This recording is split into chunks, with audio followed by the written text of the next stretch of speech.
Hey everyone, it's Nightharo here, and today we're doing the Bleed Warden. So this build has been getting better and better over time, and I think now is the time to actually talk about it. I think with update 42, it's going to be even better, and it might be one of the best in slot options for a Warden. We'll just have to wait and see. As you can see right now, it's parsing 115k. Sky was nice enough to provide us with a parse for this build. I will note, if you want to go full vampire with this build, you absolutely can. And so I'll show you some options for that. We'll go ahead and start off here. As always, everything's timestamped down below, but we'll start off talking about skills. We'll move on to gear and then everything else. So first up here is going to be our Subterranean Assault. This is one of our main DPS abilities. Even though it's not a bleed, unfortunately, we'll still want to keep this up 100% of the time. Note that this skill does 2 bursts of damage that are actually direct damage. So you want to make sure that this skill ticks all the way down before you recast it. Otherwise, it'll be doing half the damage it otherwise could. Okay, so make sure you see the shocks go out. You can actually cast it as the shocks are going out, basically before you see them, but just make sure whenever you're parsing, whenever you're getting used to using this in content, you don't recast your shocks early or you'll lose a lot of damage. Let it tick all the way down and then recast it. And you can't cast it the second that it finishes off. Our second skill here is going to be Rending Slashes. This is from the dual wield skill line. We're going to be using double daggers on the front of bar of this. This skill is just another one of our bleeds. It's going to pair really well with our 5p sets and is a mainstay of this build. I will note this is a single target damage over time ability, and you can put this on multiple targets and it'll tick down on all of them. After that is our main spammable, and if you're wearing Blood Drinker with this build, you have a couple of options on our spammable. If you're wearing Blood Drinker though, like I recommend, then you're actually going to run Bloodthirst. So kind of interesting, kind of different. Normally Bloodthirst would not be the best option, but because of our set giving us an extra 20% damage to it, it actually becomes the best spammable to use. If you're using Drozakar or something else, then you want to run Rapid Strikes for maximum damage. The nice thing about Bloodthirst is, in addition to this build being kind of off meta, is that Bloodthirst heals us for 33% of the damage caused. So we end up with getting like 5k healing per second by using Bloodthirst as opposed to some other spammable. If you are vampirically inclined, this is actually where you would swap in if you wanted to use a vampire skill line spammable. And in that case, you would want to use Blood for Blood or Arterial Burst. Both are actually fine if you want to go the full vampire route. More about that in a minute. But as a core part of our build, we'll go with Bloodthirst here as our core spammable. I will note that this is a channeled spammable and it does 4 hits. You need to make sure all 4 of those hits go off. There is a audio cue for that, so you don't want to be bar swapping early as it'll clip your primary spammable. So keep that in mind. After that, we have our Cliff Racer. This is just another nice bleed. It does upfront damage as well as providing a bleed, and it will also set targets off balance. So we're using Exploiter with this build, and that means that you can actually continue to use Exploiter in a lot of more situations than you otherwise could, including solo, because you have your own source of off balance. If you don't want to do that, then we have other options for CP, but we'll talk about that when we get there. Our 5th skill on our bar is going to be Barb Trap. Again, we're going with the bleed build, right? So, 4 out of 5 skills on our front bar all cost bleed damage. And that's, again, going to pair really well and really nicely with the various sets that we're using. Barb Trap also provides us with a bit of passive extra damage by being on our front bar, just from the Fighter's Guild skill line, as well as providing us with minor force. But again, it's a bleed dot damage over time ability, so that's one of the main reasons we're using it. After that, we have our Bear, and guess what? We're going to use the version that provides us with a bleed. So we have 5 skills on our front bar that all do bleed damage that pair really nicely with Blood Drinker. If we do need to focus on AoE damage, then what we're going to do is we're going to drop our Bear on our back bar, which means that it'll go away whenever we bar swap, so we might as well get rid of it on our front bar, and in that case we'll swap, and instead we'll go with the Fighter's Guild Ultimate Flawless Dawnbreaker. The reason we do this is because just being on our bar, it will give us weapon and spell damage just for being there, which is really nice. And then if we ever need to use an AoE ultimate and we don't quite have enough for our back bar ultimate, we can still use Flawless Dawnbreaker for some pretty good damage. But unfortunately, it's not going to be bleed damage, so not our favorite. If instead for some reason you didn't want to use the Bear, or it's like a burst damage phase or something like that, you can actually use Lacerate, which is the ultimate from the dual wield skill line. line. Now, reasons you might want to use lacerate instead are you need an AoE damage, you want more bleed damage, or you just want to be able to stay alive. So you can actually use Rend or Thriving Chaos. Both work in different situations. Rend lasts for twice as long, and it heals you. Both of these abilities heal you for half of the damage caused, which basically means you're gonna stay alive for the duration of that damage over time, as long as you hit at least one target, and ideally hitting more targets. These are both AoE ultimates, so keep that in mind if you're farming overland, if you're trying to, grind out some stuff. Swapping to Rend can be, preferable to keeping your bear out. Thriving Chaos is the best for extra single target damage, because for each target you hit, hopefully more than one, it will increase your total damage done with all of your abilities.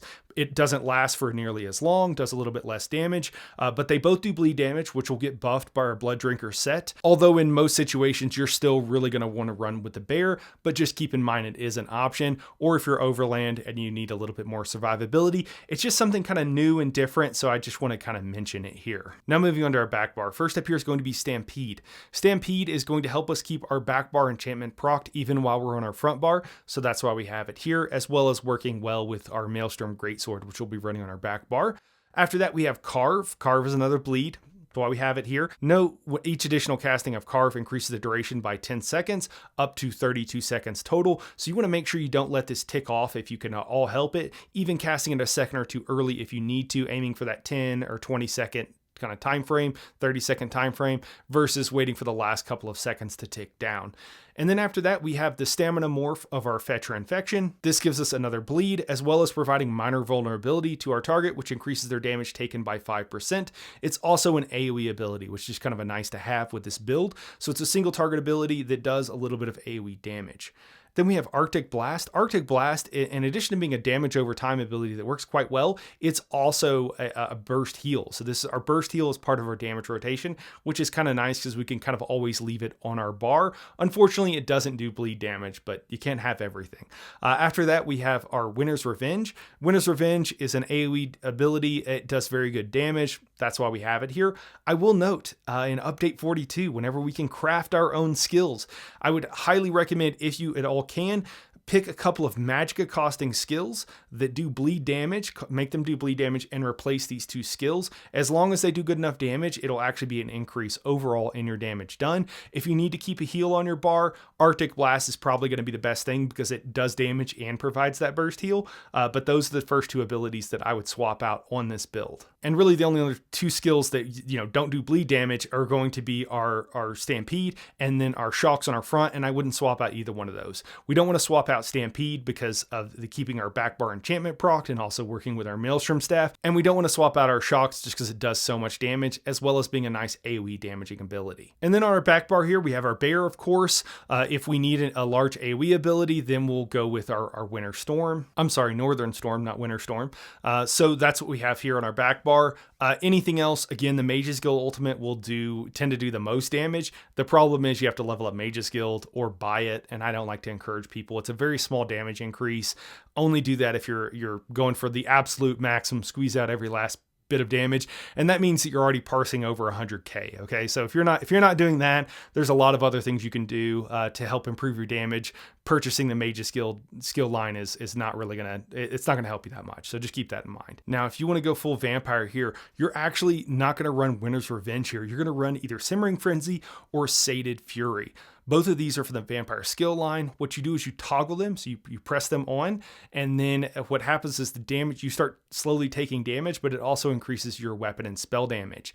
And so by taking damage, you do more damage. Now, if you're running around Overland, you're going to be using Ring of the Pale Order or in a arena or something else, and you can toggle this on and off. Sated Fury, I've actually personally found whenever you toggle it off, you heal for 30% of the damage taken. And I personally found with Ring of the Pale Order, Sated Fury to be quite safe to use in most situations. Sometimes you might want to swap it and put it on your front bar and move something to your back bar. Something like our Bird would probably be the most logical thing to swap to your back bar, even though it has kind of a short duration. duration, but that way you could have Sated Fury so you can hit it at the drop of a hat and give yourself that big burst heal. But I personally have found it to be very safe to run. If you're going with pure damage, then you want to go with Simmering Frenzy. And again, running that with Ring of the Pale Order works quite well. All right, now moving on to our useful skills. First up here is going to be Falcon Swiftness, and that's the base morph. Both morphs of this skill are actually useful. One morph will provide us with Minor Evasion, which will reduce our damage taken from AoE abilities. The other morph will provide us with Minor Berserk, which will increase our damage done by 5%. I will note the main reason we want to use this skill is because the speed boost that it gives. There's a lot of situations, sometimes just quality of life if you're running around overland. The Minor Berserk will help you out in solo content. In group content, you should be getting that buff from a healer. And then of course the evasion just helps you reduce damage taken. After that, we have our Frost Cloak. Frost Cloak, both morphs of this are also good and valid. The Expansive Cloak will provide the buff, the Major Resolve, to a larger area to all of your group members. The other morph will still provide you with the buff for you and people in your area, but it's just a smaller area. It also provides you with Minor Protection, which reduces your damage taken by another 5%. So kind of the situation is, if you need to really buff the group, then you can go with Expansive Cloak. If not, choose the other morph, because that's going to be the best for survivability for you. And I will note here that, whenever you're taking damage and you're worried about, dying in solo content, the first thing you're going to do is put on Ring of the Pale Order, right? If you have it, that absolutely will provide you with a ton of heals just by doing damage. That's the best and easiest thing to do in all situations. The second thing to do is to put on the Frost Cloak, because the Major Resolve will reduce your damage taken by 9%, and then the Minor Protection will reduce your damage by another 5%. It doesn't seem like that much, but 15% damage reduction is actually quite significant and can help keep you alive, especially when paired with Ring of the Pale Order. After that, going with something like Resolving Vigor will provide you with Minor Resolve, further reducing your damage taken by another 4.5%, as well as providing with a bit of heal over time, even whenever you're not doing damage. So those kind of the first thing I do, Ring of the Pale Order. Second thing, Frost Cloak. Third thing, slot on Resolving Vigor. And then after that, we have our Shimmering Shield. This is just really nice in certain situations for missile attacks. Not all attacks are missile attacks. It has to be a ranged thing that you see fired out. Not everything that you would think would be a missile attack is a missile attack. Try it out for yourself. It's kind of bespoke, as most things in ESO are, but it can be really nice and really useful in certain situations. After that, we have our Betty Netch. If you're having problems with sustain, going with a Bull Netch here for extra stamina sustain can really help you out. But again, I've tried this build, and with a handful of magic costing abilities and all medium armor or mostly medium armor, I don't have a problem with it myself. But you could put this on. You would just swap out Winter's Revenge in that case. And then that's it for skills. Let's go ahead and move on and talk about gear. So for our main core setup for this build, for single target, we're going to go with Reliquin, Arms of Reliquin as our trial set, and we're going to pair that with Blood Drinker. Blood Drinker increases the damage of all of our bleed abilities by 20%, which is huge. The only problem is we can't get more bleed abilities on our bar, but that's going to change in update 42, hopefully. So if we can, we'll have some bleed abilities that we'll be able to put on our bar, and we'd like to go with magic accosting bleed abilities to help our sustain and make sure we don't run out of stamina. So stick with that. It works really well. We'll pair that with Velothi, the Velothi Urmage Amulet, and then our back bar is going to be the Maelstrom Greatsword. Oh, and I'm sorry, we will front bar Reliquin, Arms of Reliquin. Now, you can swap Reliquin out with some other set that is a little bit easier to use than front barring Reliquin, because a lot of people will end up dropping stacks of Reliquin, or you don't want just a single target set. Oh, and I'll note we also pair this with one piece of critical, like a one-piece Slime Crawl helmet is what you would go with. Other sets you can wear, Coral Riptide. Coral Riptide works really well, does damage, increases our weapon and spell damage, so it increases all of our damage done. You do have to play the stamina minigame though if you do that, so you might have to swap out some skills. Maybe instead of Winter's Revenge, you instead slot Caltrops or something else to make sure you can have your stamina sustained where you'd like it to be. Maybe dropping CP that gives you sustain or something else if you have too high of sustain or too low, adding the Bull Netch. So you kind of have to tweak stuff there. You could also go with Onsol's Torment. Onsol's Torment will do less damage typically than most of these other sets, but it works pretty well and you don't have to do anything at all. So if I haven't released it yet, I am working on all sets in the game, which ones are best, which ones are easiest to use and almost as good, which ones do the most damage. So keep an eye out. I go through all this stuff a little bit more in depth there. Aegis Caller is also a really nice set. It applies damage in AoE and it applies bleed damage. So that's really fun. You kind of get the bleed idea here. And then for crafted or easier to get sets, we have Order's Wrath, which is crafted, Pillar of Nirn, which is from Falkreth Hold, also does bleed damage, so sticking with the theme, or Drozakar, which is another easy to get set. That set actually gives us extra weapon and spell damage based on how many bleeds we have on the target. So it could be very possible that next patch, if we can add in a couple more bleeds on our bar, that Drozakar will actually go up and be as good or maybe even better than Blood Drinker. So keep that in mind. Typically though, you'll pair one trial set and one non-trial set. So we don't necessarily want to run Drozakar and Blood Drinker together. We'll lose a little bit of damage, but if you want to go full bleed build, that's actually what I would do. And you might lose a little bit of damage, but it's going to be a really fun setup to run and very thematic. I will note if you're running Coral Riptide, you need to keep that 5-piece set ideally at all times. So in that situation, you would either front bar Blood Drinker or swap it out for Blood Drinker and not go as thematic, but it would make the build kind of more optimal. And then you can run something like Aegis Caller or Pillar of Nirn if you want to stick with a bloody theme with your other set. All right, now for our weapons and traits. Front bar, we kind of already talked about it. We're gonna have daggers on our front bar, arms of Reliquin if you're running the basic setup here, but any other set you can front bar, that's what you do. For our back bar, and I'm sorry, we're going charged with both of those because we want to make sure we're applying the bleed status effect as often as we can, or hemorrhage rather, status effect, which is a bleed, as often as we can. And then our back bar, we're going infused with a Berserker enchant for maximum weapon and spell damage. We'll pair that with jewelry. We're going all bloodthirsty, weapon damage, jewelry, and then for our body, we're going all divines, which is fairly typical setup for pretty much any DPS. For CP here, we're going with Wrathful Strikes, Deadly Aim, Master at Arms, and then Exploiter. If, again, you can't get off balance because, you know, you're in melee too often or something, you don't have that range, then you can just swap that up and go with something like Thaumatology. And that'll be a very minimum damage loss, if at all. For slottable CP, we'll go with Fortified here, Celerity, Expert Evasion, and Rejuvenation. The red CP is very much a choose your own adventure. Fortified provides you with more armor, which reduces your damage taken. Celerity provides you with 10% extra speed, which is always nice to have in combat. Expert Evasion gives you a free roll dodge, which can save your life. And then Rejuvenation provides you with a little bit of extra recovery and might be something you want to drop if you want to run Coral Riptide with Blood Drinker instead, which would actually be a better way to go if you're worried about more than just single target damage, or if you're in a situation where Arms of Reliquin is not going to work really well for you. For our Mundus, we're going to go with a Thief Mundus, and then this is a stamina build, so we're just putting all of our points into stamina. For race, for maximum damage, you want to go Dark Elf. A little bit behind that is going to be Orc, and a little bit behind that is going to be Wood Elf.